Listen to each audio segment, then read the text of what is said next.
provides energy and water solutions to the U.S. and Iraqi government. It is operated as a prime contractor for the U.S. government in energy, water, and fuel sectors for over $1 million in federal contracts, and provides product development, product representation, and distribution for multiple public and private companies with a focus on government business development. Prior to founding Sustainable Industries, Mr. Cunningham navigated his successful careers in both real estate and the United States Marine Corps.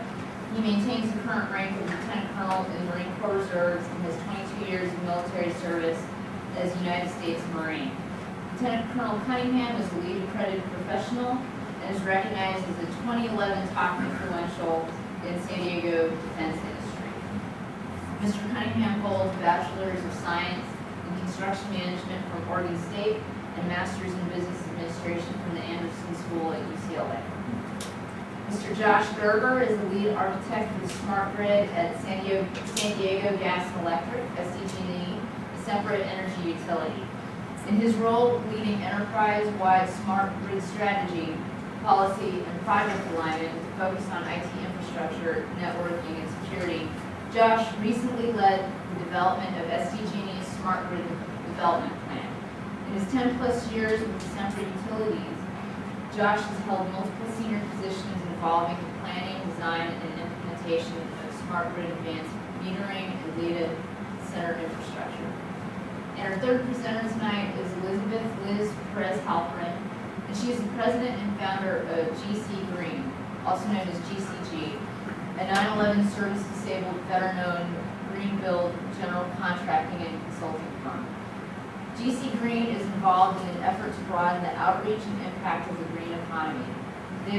They have an established specialized program that allows GCG to actively participate in a growing network of education, training, and apprenticeship, and project placement opportunities in energy efficiency and alternative energy systems for veterans and displaced workers in California. Prior to starting GCG, Liz was in the green build and engineering industry for 6 years in San Diego. Liz also served in the United States Navy for over 8 years as an aviation logistics specialist. She serves on the Clean Tech Edge and U.S. Green Chamber San Diego advisory boards. In 2012, she plans to start the first military clean tech hub in San Diego for veteran entrepreneurs emerging in the clean energy industry. Elizabeth is a graduate of the D.C. Truman National Security Project Veteran Leadership Academy. She has a degree in professional aeronautics from Embry-Riddle University with a minor in logistics, business, and safety management. So, those are our three guest speakers tonight. And Corey, are you starting, sir? Or do you decide who's in it?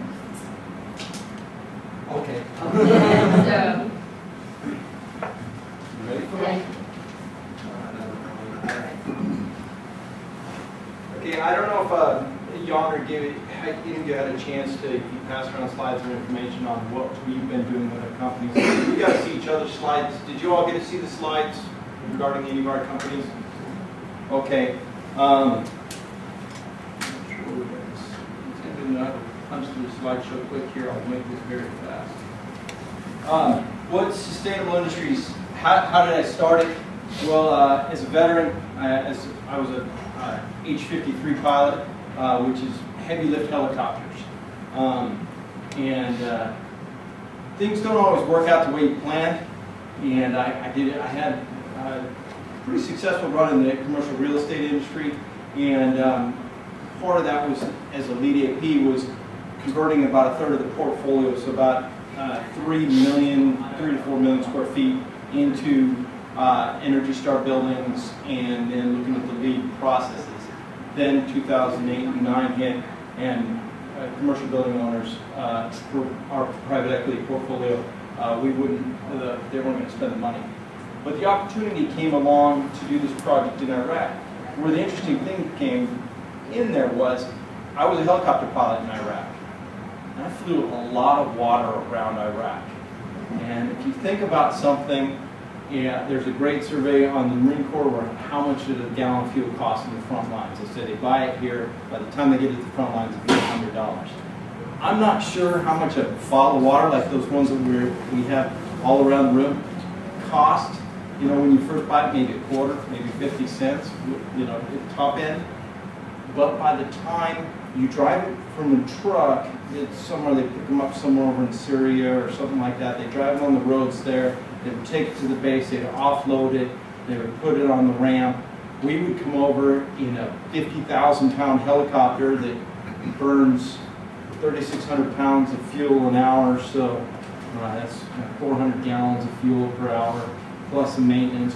We would pick it up, we would fly it 50 miles out to the Marines out in a base out there. We would try and drop it as nice as we could, but it usually, they seemed to drop a couple feet above the ground, and they were all over the place, and there's some young Marines out there scooping them up, throwing them in bins. And then they give them out to the Marines. So I'm trying to think about that journey of that water bottle and how much that water probably costs. I'm guessing probably a bottle of water, I'll be nice and probably say a bottle of water costs $50 out there. And there's pallets of them out there. Well, the Iraqi government, believe it or not, it wasn't a DoD contract, it wasn't a US contract, and hence we did about $35 million worth of work under the radar. And what we did was develop systems that are trailer-mounted systems, water filtration systems. So pumping water from a local source, we weren't making water, we don't have that kind of technology, but pumping water from a local source, filtering it, and then providing people clean drinking water. This is critical out there during the fall in Iraq because that's when the rains hit, that's when the water runs across the dirt, you get the runoff, and you get cholera in the water, you get a lot of sick people, you get kids dying. And it's a real factor in Iraq, since, believe it or not, they are making a lot of money right now. I think they're producing 3 million barrels of oil per day. I think that's what the number is. And so they actually had the idea for this project. My partner brought me into the first project, and then we did 2 more projects like this.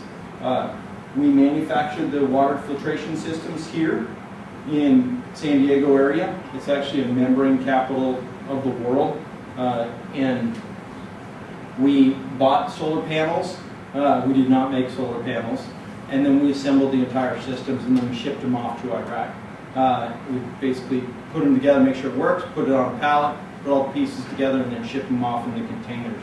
That project, those combined projects, we put out about 2 megawatts of solar panels. So the solar trees in the parking lot, we built smaller ones, and know they're quite a bit less expensive than those ones.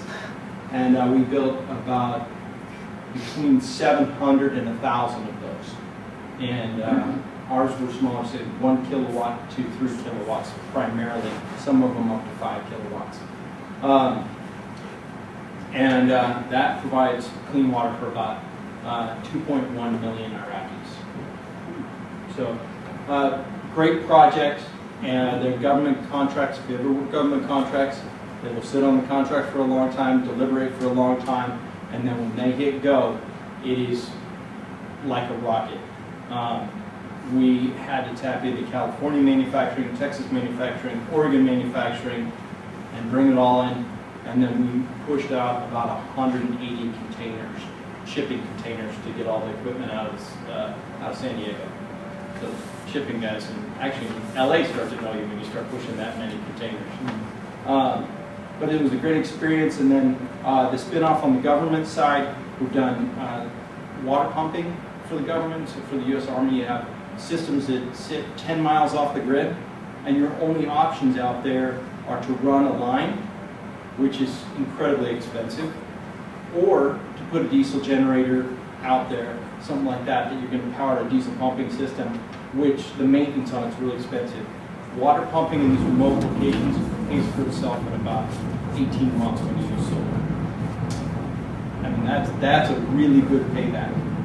I guess the payback on a traditional solar system, I don't know, I might disagree with SDG a little bit on this one, but it's at least 10 years on the good side and some much farther out. The economic model for us makes a lot of sense when we do systems off grid because there's no other alternative. Your other alternatives are prohibitively expensive or just aren't there.